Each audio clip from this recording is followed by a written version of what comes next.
Hey there, amazing listeners. Welcome to Family, Business, and Beyond. I'm Deborah Kane, and if you're a mom trying to juggle everything from diaper changes to business meetings, or someone just looking for a bit of joy and inspiration, you've found your new favorite podcast. Here, we talk about everything from launching your dream business to finding joys in family chaos, all while having a few laughs along the way. Each episode is packed with real stories, practical tips, lots of science, and a sprinkle of the unexpected to keep you hooked from start to finish. Ready to transform your life and have some fun? Let's get started.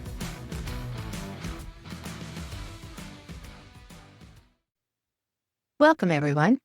If you've been around me for a while, you've most likely heard me talk about emotional intelligence and AI, with a lot of other things. Today, I'm talking to an expert known as the AI Whisperer, and we're going to discuss how emotional intelligence and AI can work together in both your business and personal life. So get ready for what could be a wake-up call to many of you. Our guest today is Miss Kathy Basel, the AI Whisperer. She empowers on-purpose solopreneurs to create magnetic marketing messaging using AI. She does this so they can be authentically visible and attract more ideal clients. With over 20 years of marketing expertise and a background as a transformational coach, Kathy guides clients to craft purpose-led messaging that connects and converts while saving them countless hours. This allows them to focus on what they truly love, transforming lives. Kathy, welcome. Thank you so much. Love the opportunity to share with your audience here. I am excited because we have a lot to talk about, and it sounds like we actually do a lot of things that are very similar. Yeah, I think emotional intelligence is one of the differentiators. I think it's so important for everyone these days to be able to connect in deeper ways. And I just love all the synergies between your work and mine. Yeah, absolutely. Before we get to any questions, can you explain to the listeners what you mean by on-purpose solopreneur? Yeah, so on purpose. So I believe consciousness is rising. I believe that the businesses that do really right now are going to be those that really have that kind-hearted, that go-giver kind of attitude towards serving their clients. I believe that a lot of us go into business and then we get caught up in the busyness part of it. And it's really important for us to put the pause button on and make sure that we're reconnecting with the reason why we went into the business that we did. When I say on purpose, your business can be an expression of what you're here to do. What's the change you want to see in the world? What is your purpose in life? And how does your business connect with that? And it's actually the key to really great marketing because people, you probably heard that saying, people don't buy what you do, they buy why you do it. And so that's what we're talking about here. Yeah, exactly. That's very true. Okay, so let me get right to my first question for you. And that is, you work at a crossroads of intuition and innovation. You do healing and AI. So what was your sort of aha moment that made you realize that these two really opposite things, worlds, so to speak, would work together, especially to support entrepreneurs? Yeah. And trust me, I was a big skeptic for a long time. ChatGPT came out around November of 23, and I resisted it for quite some time. But my background is actually in marketing. You mentioned that I had 20 years in branding and marketing, advertising, that kind of world when I got calling myself to become a transformational life coach. And so I was in that world, kind of the girl and helping people do emotional release work. And that's why the emotional intelligence, I think, is so key to us living that vibrant life that we're meant to know, the intelligence that comes from understanding our feelings, our thoughts, and the emotions behind them that are creating our world. It's creating how our body's showing up, how our world is showing up. So I was loving that kind of work for 6 or 7 years. And even with my marketing background, I found it hard to articulate the nature of the transformation that we bring.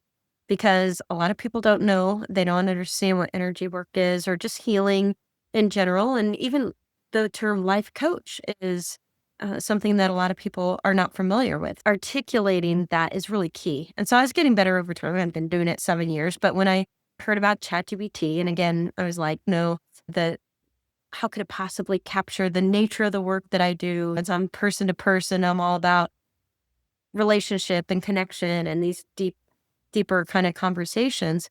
But finally, the buzz just kept buzzing. So I dropped my own messaging into ChatGPT.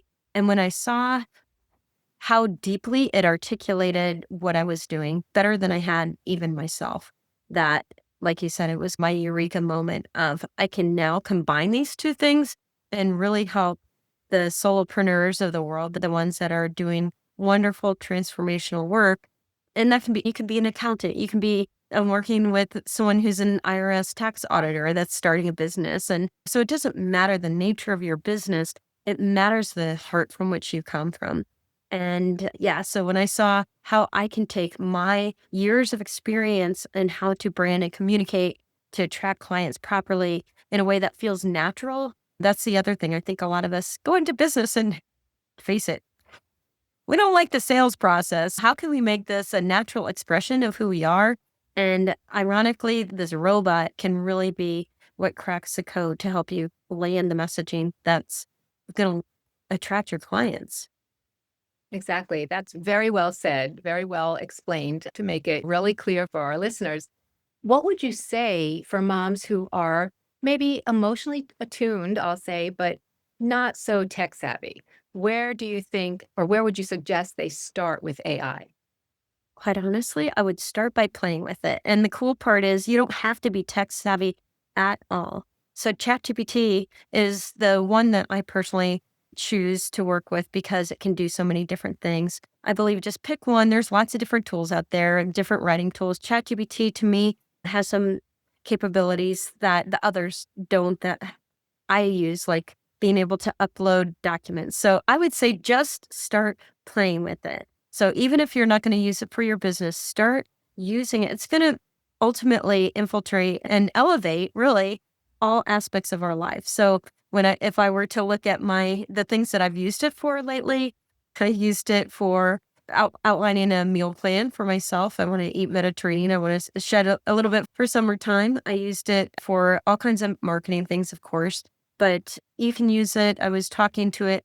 And this is the thing, like ChatGPT, just chat to it like it's your best friend or your sister that you're chatting with. There is no perfect prompt. At the beginning, things have evolved. It keeps getting better and better, more intuitive, more understanding of this emotional resonance that we're talking about here. And honestly, you'll be surprised how quickly it begins to understand who you are, what you're about, what you value. But honestly, I would open up just like you're meeting somebody at a party and just let it know a little bit about you. And the best thing, if you're trying to get good output out of it, I would say the more context you can give it, the better, because it is able to draw from all the information on the internet. So if you want it to act as I'm going to pick on myself again, as my fitness trainer or my my nutritionist, my holistic nutritionist, give it that perspective of, I want you to be not just a nutritionist, but a holistic nutritionist. And I tell it, I like Mediterranean, I like Indian, I like these. That's my inspired thing. I love vegetable heavy dishes. And this is the time I like it. So paint the full picture of what it is that you're working on, and then just start chatting with it. And you'll be amazed at how quickly it'll actually start asking you additional questions, and it learns who you are over time. So it gets better and better at what it does. So play first and see where it leads you. I can definitely attest to everything you just said is exactly the truth. I have noticed that AI, even within the last few months, has substantially gotten so much better. It started out where it mattered what you put in. The prompt had to be a certain way, or it wasn't giving you a lot. And you had to do a lot of back and forth. And don't get me wrong, I still go back and forth with it a lot today. But the difference is it's at least 10 times better than it used to be. And even if you're using it every day, like I do, you can see clearly that the increase has been, it's jumped in how it works with you. That alone should get people thinking, You don't need this just for business. You do need it for business. But what about moms or anybody who is not doing it for business? Like you said, you're a fitness trainer. We're not trying to get rid of jobs out there. There's a lot of times, especially for moms, you don't have the time to go to the gym, or maybe you don't have the finances to do all of these different things. This is something that you can do completely free. You don't have to pay for the pro version in the beginning, and you can get so much done from it, and it doesn't take a lot. I will say, people, I'm gonna pause there because I have a question later on about resistance. So we're gonna pause and go on because I don't want to jump ahead. I know there's so many different directions we can go with this. It really is life changing, and just get on the bandwagon is all I can say. Exactly. Yeah. Don't be afraid of it. Don't be afraid. Okay. There you go. You said that AI can help us stay in our zone of genius. I love that, by the way. Can you share a couple of practical ways that AI has saved time or energy for clients that you support? Yeah. And ultimately, so I'm just going to paint a big picture of what's happening now. More and more people, it's been rapidly adopted, and you'll see more and more people are hopping on the bandwagon and starting to create content with it. We're going to start seeing it's easy to recognize when people are using AI in their materials. And so keep this in mind for your own stuff too. I think it's something like the percentage is 81% of people can tell when AI has written a newsletter or a brochure or something. So what I would caution is ultimately this EQ thing where you want connection with people and you're building ultimately that know and trust factor.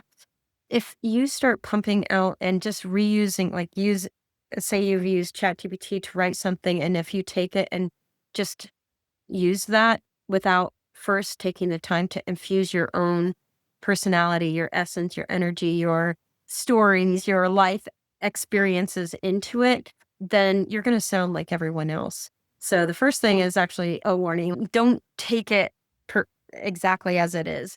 What we need as humans, we need connection to connection. So what makes you quirky or funny or smarter or better? Those things you want to always infuse. And again, you'll be surprised how quickly your AI can pick up on those kinds of things, and it'll continue quickly to get better. But yes, as far as the time savings, it's it's a life changer. I used to spend a couple hours writing my newsletters, and now honestly, I can probably get one together and out in about 35 minutes. So that's down to 25% of what I originally was spending. Is that even right? I'm not good with math, so I could ask it. The math on how much time I'm saving. But I would say use it as a collaborator for all you do. And you'll be amazed at how quickly in writing things. Like another thing that's really great for is if you've got certain responses, email letters that you need to write, drafting those kinds of things, it can do that in a heartbeat. And another thing is if you've written something, so I'm a pretty good writer and I love being zesty in my newsletters, and I'll put it into ChatGPT and I'll say, how would you improve this? It could be as simple as that. And every single time it's found something to improve. Here I was just about to send it because I'm like, oh, that one was pretty good. I was inspired. I was in flow. I drop it in there and it always improves it. And so that's what I would say. It's not, yes, time savings is off the chart, what it can do, but what we can, to me, what makes this even more genius is the ability to infuse what we create with even more emotional intelligence that helps us to understand who your ideal client is, what is keeping them stuck, what are the thoughts and the beliefs and the subconscious loops that they may be playing for themselves that they now need to shift out of. So it might be creating awareness about that. They might not even understand that their lack of worthiness is keeping them from getting that promotion or starting a business or standing up as a leader in their kids' lives.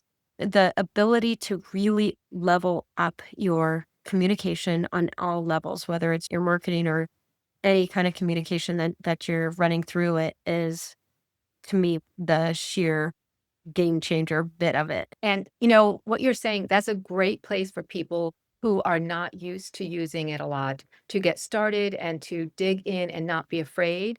And if you're doing this for business, especially, you want to make sure of all the facts. However, I will say that it's not always what people think. I've actually had a family member ask me, "Did AI wrote this for you?" And I'm like, "It was a thank you note." I'm like, "I wouldn't have AI write a thank you note for me. Why would I do that? It's a little nothing." They said they thought it was because of using three adverbs in a row, or because of the, what do you call the dash, the M dash. I'm like, "You know what? That's how I write." And if you're a good writer, sometimes you write like that. But so it is misleading sometimes, but you can usually tell that even mine knows me very well, and yet I still have to go in and change a few things. I have even gotten to the point where I will say, I love the humor because it will spit humor back at me, because I do that too. I don't know, I talk to it like you do.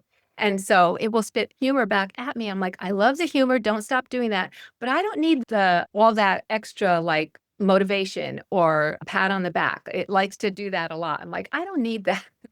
So it's like back and forth, but I will say there are ways. Also, I don't use just one anymore, but that's more advanced once you get into it. I found that if you use 2 or 3 different AIs, they work better together, but it's a lot of back and forth work. So guess what? I just learned how to create multi-agent system to do it. And I'm like, I've been waiting for that for a long time. And I'm like, it's too complicated. I don't want to do it. But guess what? It's not that complicated. So It's not. once you're in the throes of it, you learn with it, you grow with it, and it's really fine. And So the ability, it's amazing to me. So you can create like GPTs for things that you do all the time. I've got a discovery session that I do, and it's always the same kind of questions that people need to put in.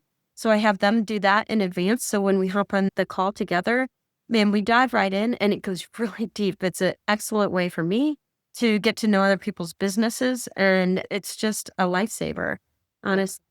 Or here's another example. There was a exchange. A friend of mine, I was helping her. She was in somewhat of an emotional conversation with someone who's a narcissist. And so she was spending a lot of time trying to tiptoe around this. And so we were able to use ChatGPT and explain the situation and the sensitivities, and it completely understood the psychology of the kinds of words and how to spin the conversation. That person could hear it and receive what she was saying without putting the walls of defensiveness up. So it's trained on whatever the positive psychology and all of those different veins of information that are available to us now. It knows that. And so you can ask it and direct it saying, "Hey, I need some help with the EQ side of this conversation because this is not going to land well." And yeah. that's a big one. It's great for comparison when you're like, "How am I gonna explain the difference between this and this to make it clear to people who aren't used to that?" It's really good at comparisons. Yeah, you just have And to. frameworks too. So that's one of the big things that I use as marketing, writing kind of a thing. There's proven copywriting formulas. And so you can take something that's proven and say, "Hey, ChatGPT," like one of them would be problem, agitate, solution is a copywriting formula that's proven. And you can say, "I want to do a video on emotional intelligence and AI. And let's use the standard formula." And boy, it pops it out at the click of a button. But it's fun. Or another thing that I use is there's different types of content that we should be sharing with our audience to meet them at different stages of readiness in their journey. And there's so that build the know and trust. I've got a cares framework that I've created that incorporates connection, building connection, like rapport, not accountability, the authority. So you want to be seen as an expert. So how do you spin that in a way that doesn't sound snooty or off-putting? I think a lot of times we'll avoid that because we don't want to come off as too self-aggrandizing. But ChatGPT can spin some of these things effortlessly into our conversations that we're having with our clients. The R is reframe. What are those beliefs and the objections that your people would be having to getting started? You can have it address those up front so that you don't have to have those conversations when you hop on the phone. So now you don't have to be prepared in the selling conversation of how do I overcome objections. You Right. built that into your copy all the way along.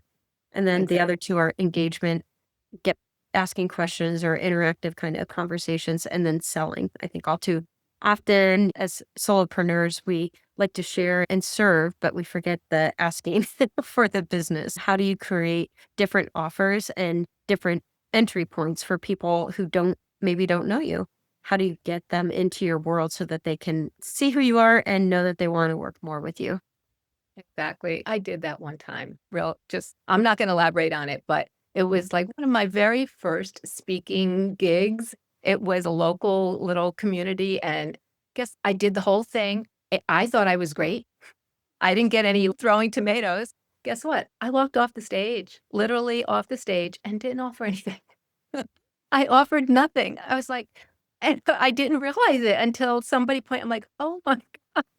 That never happened again, but see, sometimes you just get so wound up and you forget that you're there for a reason. And we all do because we love the work that we do. So we're serving as, oh, wait, on Yeah, occasion, not all yeah, the time, certainly, but I yeah, know. it's important. So we're building up AI to be great because we both use it a lot and we love it. So let's talk just a little bit about resistance. There are plenty of people today that are resistant to use it for a lot of different reasons. Why do you think, especially women that are healers or coaches, feel more hesitant about using AI? And also, how do you help them to reframe that fear? Yeah.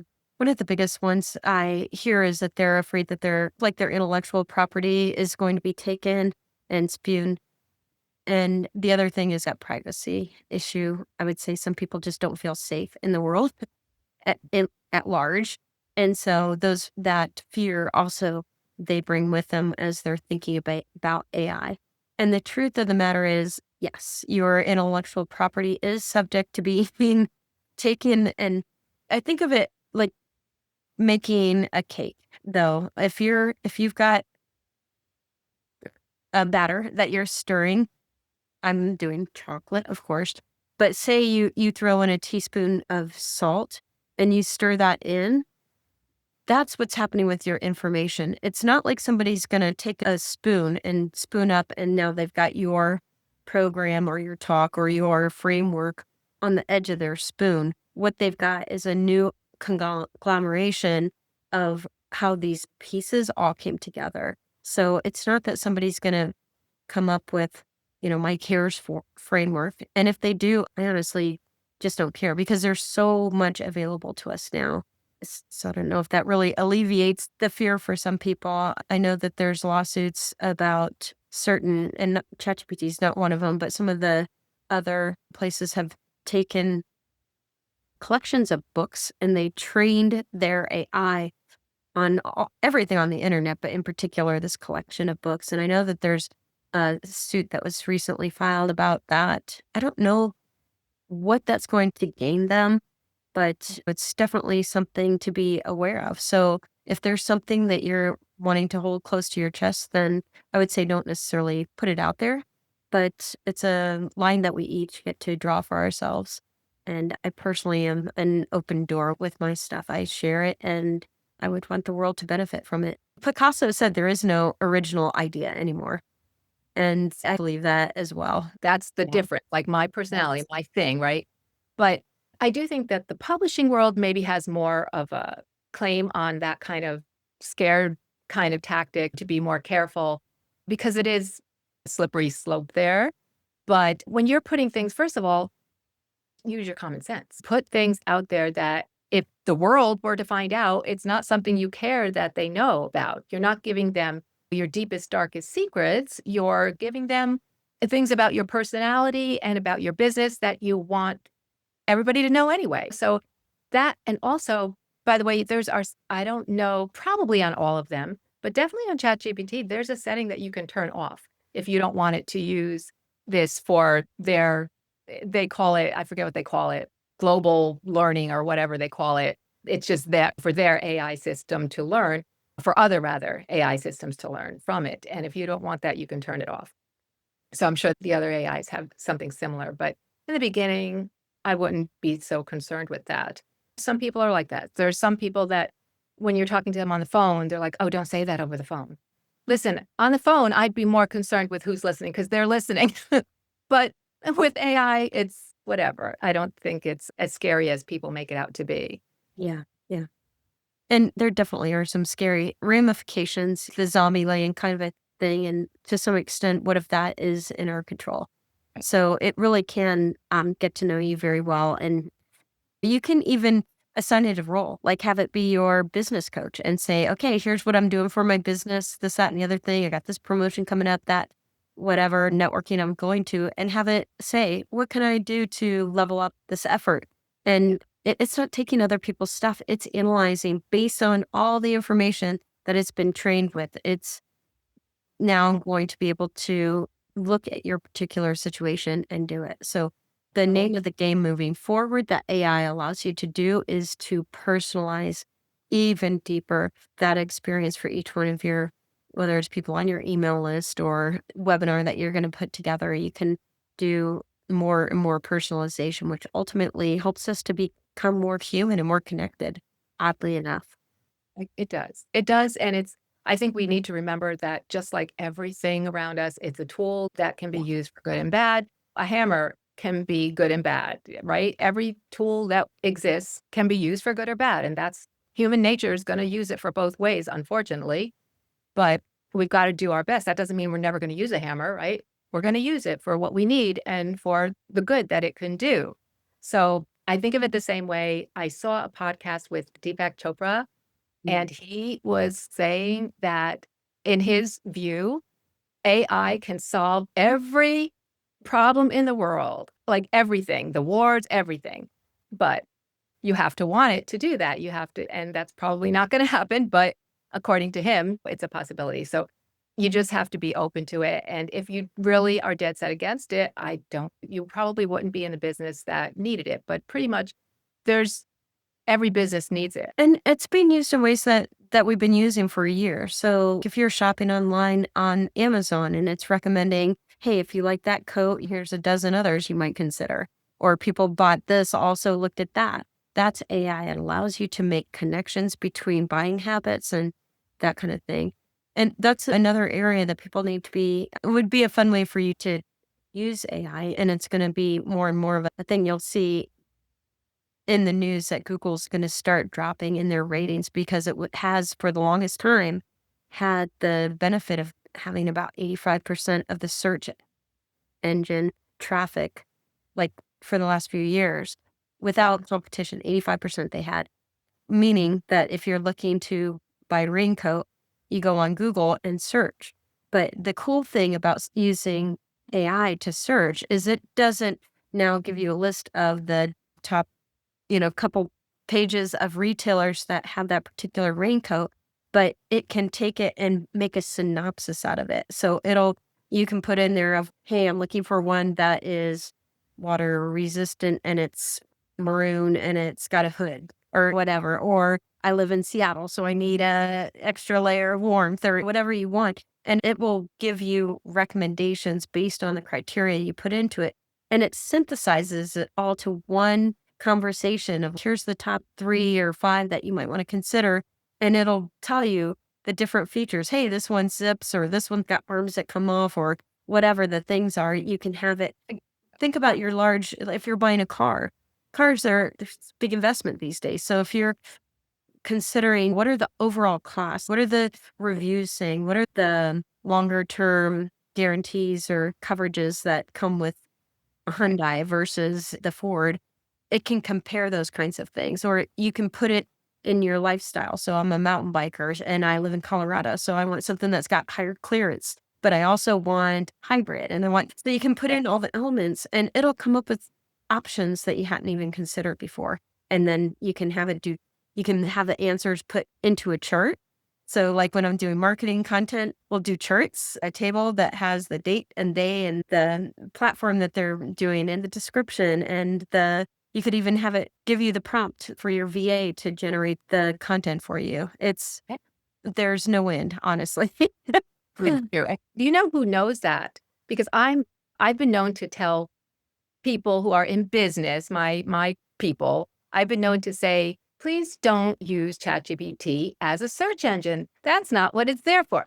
But I don't mean to never use it. That's not, if that's all you're doing with it, you're just wasting your time. Or, well, you're not wasting your time. That's not true.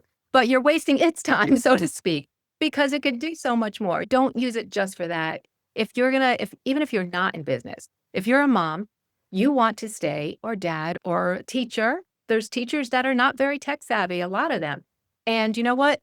If you are in any of those positions working with kids and you don't know more than how to search for something like that on ChatGPT, then you're doing a disservice to yourself and the kids around you, because those kids already know more than you. They already know more by the time they're 10 years old. Some of them, depending on your know-how, maybe even earlier. They learn it quickly, just like they learn everything quickly. And at the very least, you want to know what your kids know. You want to keep your kids safe, then you need to know what they know. And you don't want to say, don't ever use something if there's a good reason to use it. So you have to know when they should be using it, why they should be using it. I had about, I think it was about a year ago, my grandson, who was maybe not even 10 at the time, maybe almost 10, he was using my computer for school because something happened to his. I was at their house. So he was using my computer, and on the bookmark bar, it had ChatGPT. And he's like, use ChatGPT? Like it was right. I'm like, and I just looked at him like, of course. I'm like, why? What do you know about it? He knew very little. He knew it was AI. He knew something about it, but he didn't know a whole lot.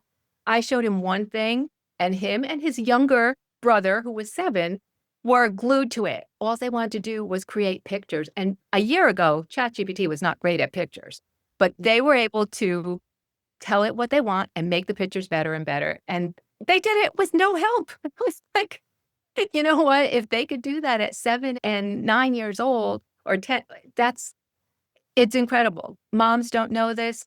Parents, again, if you're in a position, let's just say you have your, whatever you do for work, maybe you don't work in an office, maybe you don't need to use the internet, and you have no reason to learn about it. You probably have heard about it.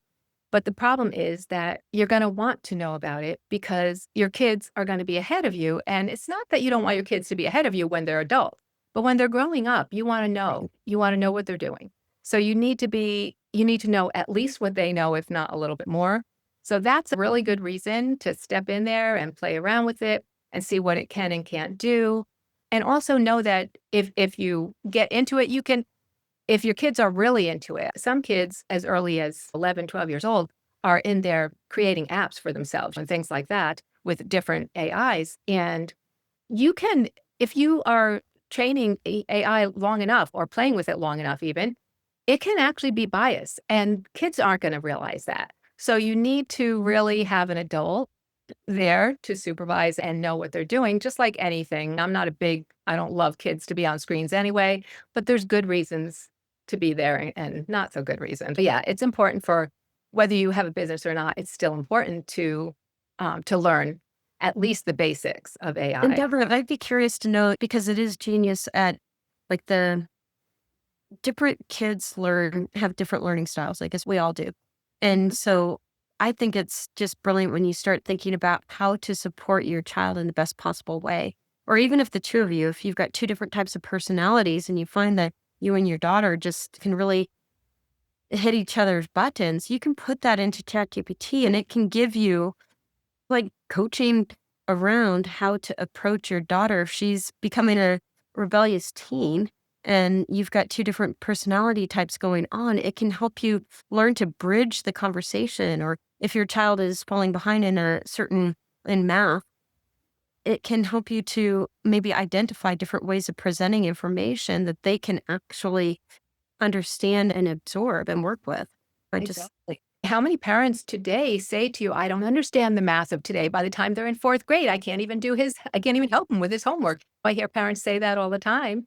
And to your point about conflicting the teenage years, oh my goodness, a lot of women will confide in me that they don't want to let their friends in. They don't want to let their friends know how contentious the relationship is. So they don't sometimes have anybody to turn to. And it is a very good tool to use for that. It has great advice.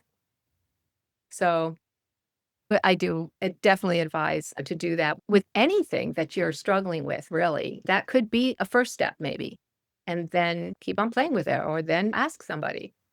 So we touched on talk we a little bit about emotional intelligence as well as I do. It's all about self-awareness, regulation, empathy, all the good stuff. So tell me, how can business owners back to business, we'll go back and forth between business and moms. How can they train their AI tools to actually reflect or support those human values more than just saying, talk like me? Yeah, I think that's exactly where we need to start when you're building a relationship before you even start asking it to give you outputs of content or marketing or whatever you're asking for. And that's what I work with people in is exactly how to give it the context, the whole picture it needs to know to understand who you are.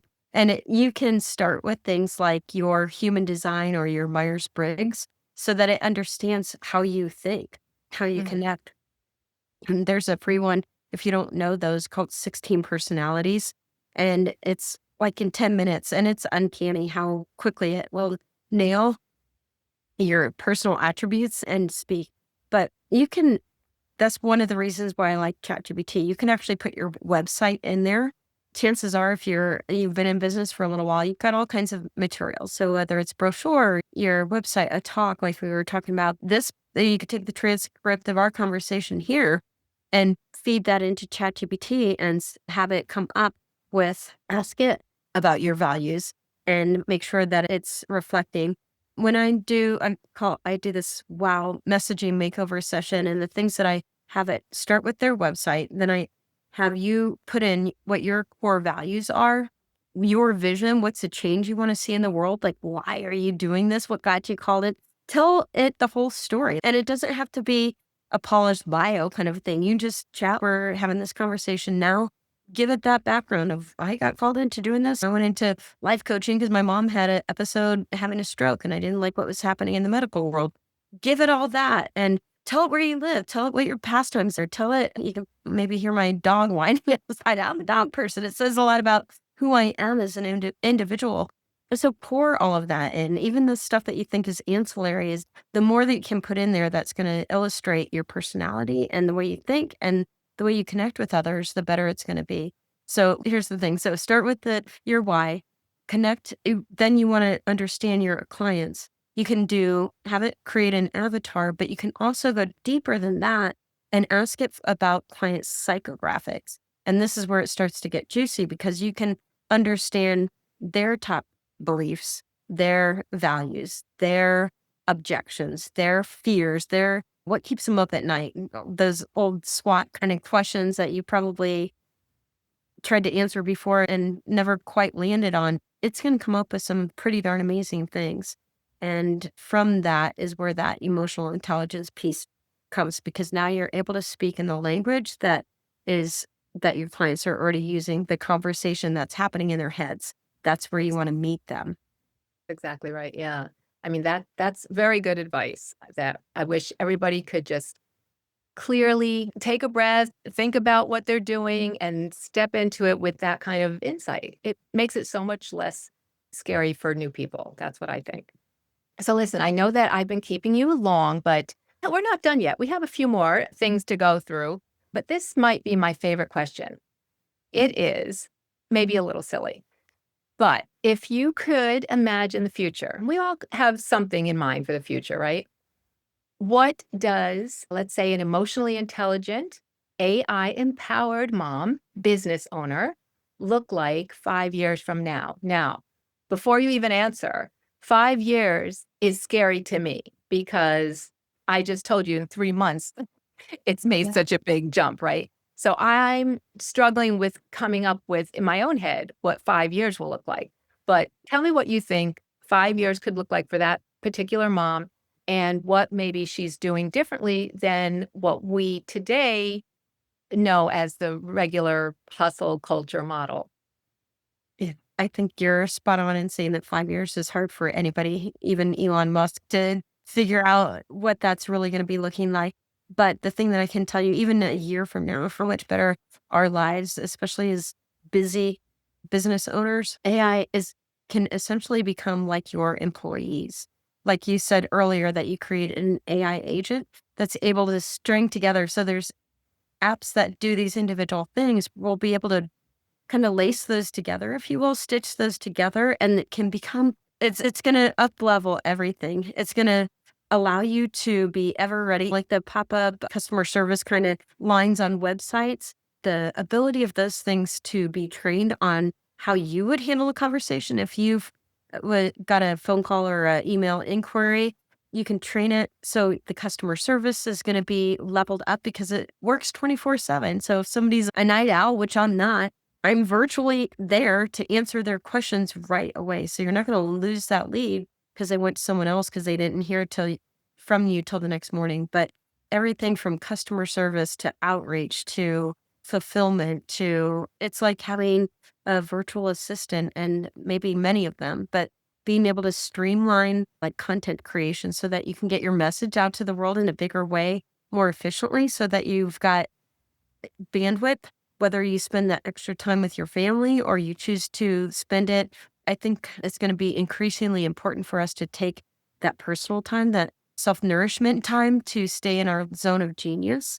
I think that those grounding things, and then the ability of just think of, I know a lot of people who struggle to meditate, and AI can help understand who you are and match you up with the right techniques or the thoughts or whatever it is, the approaches that can help you ground better so that you're showing up better for your friends and family and your business. Like on every possible level, it's going to make life easier and potentially richer. Yeah, it definitely is. And that is one of the things that people are struggling with now when they start a business. They're like, it's just so much stuff to do that they run out of time in the day, and you're telling them to focus and they're like, I can't focus. I have to get back to this and back to that's, what we just call it. You're in the weeds. Get out of the weeds, get out of there as soon as you can. I know in the beginning, it's inevitable. You have to do everything yourself. A lot of people they have no other choice. But as soon as you're able to even just take one thing off your plate, then do it. It used to be you had to hire a VA.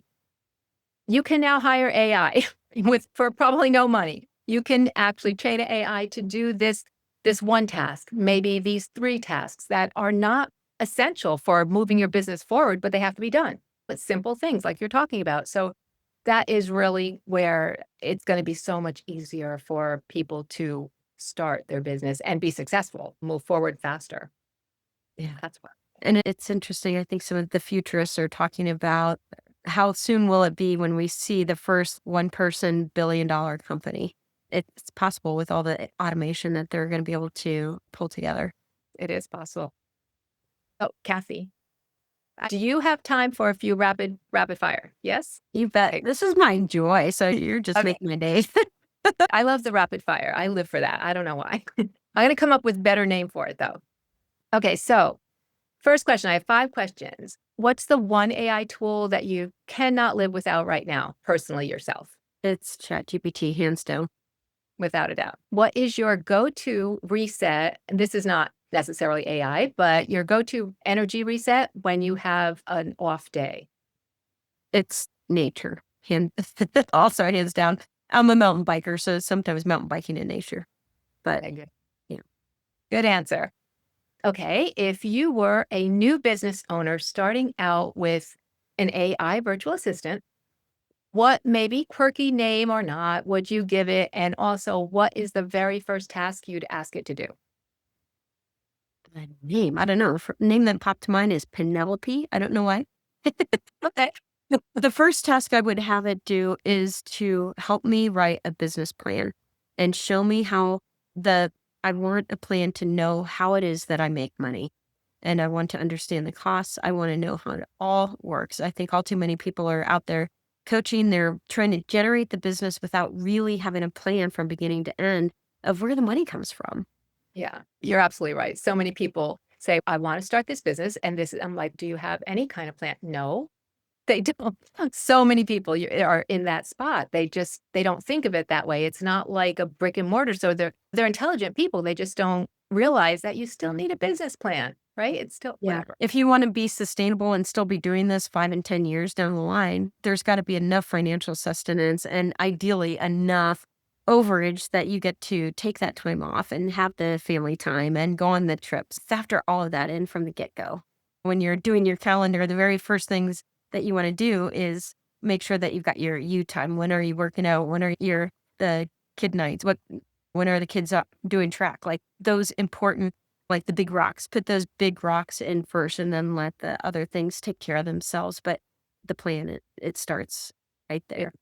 I try very hard to push my people to start with a morning routine, but I do get resistance on that. But that's I feel really strongly about that, but that's another episode. Okay, how about personally, what's, one book that every woman entrepreneur must read?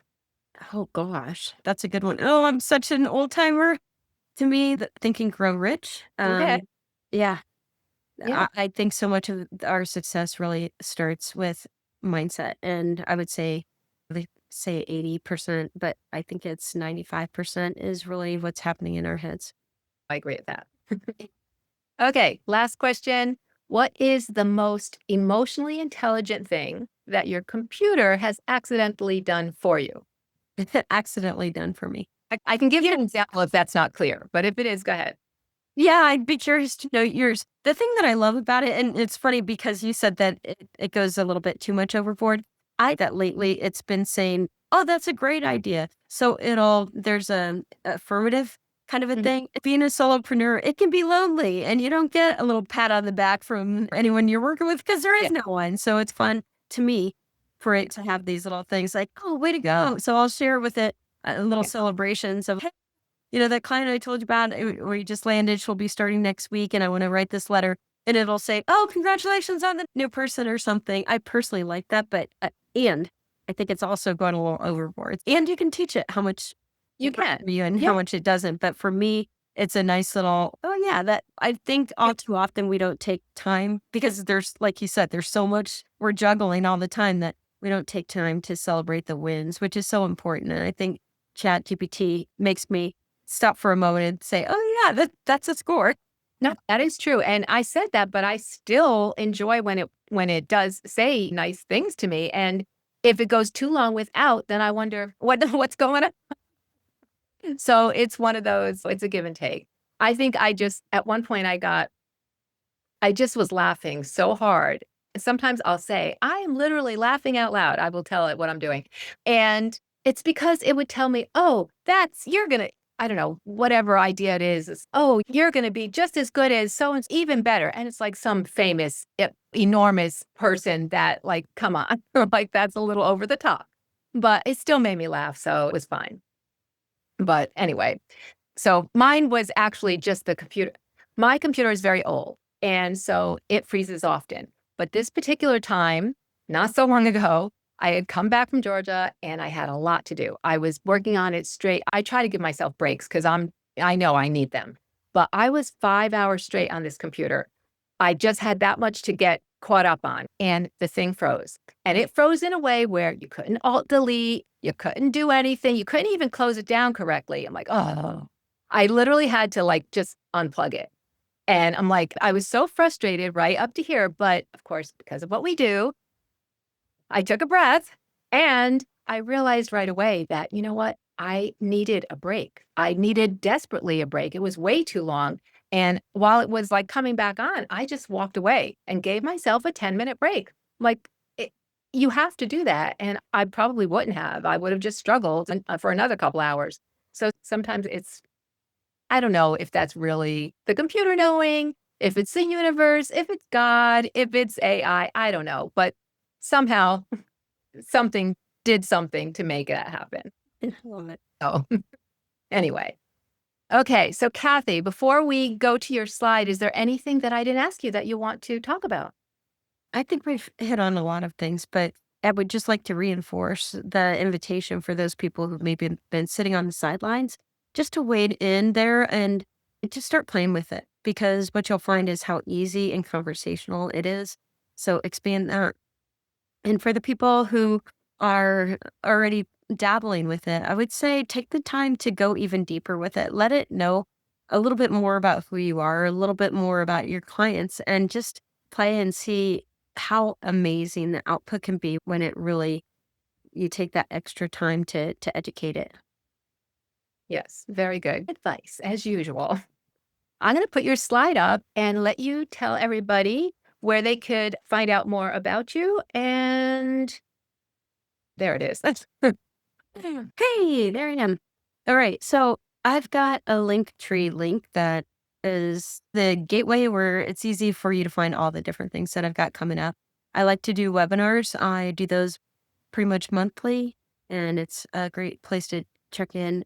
I've got a free, I call it Authentic AI, writing your I think it's a monthly content planner, and that's for free. So dive in there. That tells you the different types of content that you'll need in order to connect deeply with your clients and get them moving towards that yes. So that freebie's on there. You'll find the webinars. I've got a wow session. Oh my gosh, this is one of my favorite things to do. The wow session is something that you can dive in there, answer 4 questions like we've been talking about, give it your website, who you are, who your clients are, and the change you want to see in the world. And then together we do this messaging makeover session, and it'll knock your socks off. That's always my intention. We do it 30 minutes, and yeah, for just $37, you'll come away with it articulates the nature of what you're here to do in a way that's probably better than you've landed on ever. And you'll walk away with 4 different ways of introducing yourself at networkings. So that's a nice quick win right there. So That sounds great. Just to clarify for people, one thing on here is a paid offer and one is a freebie. Can you just clarify yeah, that? yes. So the freebie is something that you can grab from that. Both of them are accessible from that link tree link. The freebie is called Authentic AI. Can't remember the exact name, but it's essentially a content planner that helps you with prompts on what to tell your AI in order to get this deeper conversation that we're talking about. But it also gives you the different kinds of content types that you want to put into the mix. And this is one of the biggest things I see missing from people who are getting. I think one of the big traps is that people are creating a lot of content now, but they're not seeing people engaging with it. And so that freebie addresses that problem. So 5 reasons why your content's not converting, and here's 5 different types of content to make sure that you're putting into the blend so that they do. Okay, that's clear. That sounds great. Thank you so much for all of that. Yeah. This has been so wonderful. Well, And yeah, we could just keep talking. So I'm maybe telling you, we could talk. people might be tired of us. We'll just keep talking. But yeah, maybe another time we'll hop on and do something a little different. So that sounds great. Thank you so much. Lovely. Thank you so much for the opportunity to share clearly my passion with this, and just the possibilities are endless. So, like you said, we could talk. Thank you. It's so much energy, so much value to everyone. Thank you so much. And I will talk to you soon. That's it, folks. Thanks for joining us on Family, Business, and Beyond. If you enjoyed today's episode, please take a moment to subscribe, rate, and review our podcast. Your support helps us reach more people and make a bigger impact. Remember to follow us on social media for more tips, insights, and behind-the-scenes content. And don't forget to check out our online courses and webinars to continue your journey of empowerment and growth. Stay inspired, cast aside the doubt, let your dreams shout. Keep embracing the joy within and pursuing your passions. This is Deborah Kane. Until next time.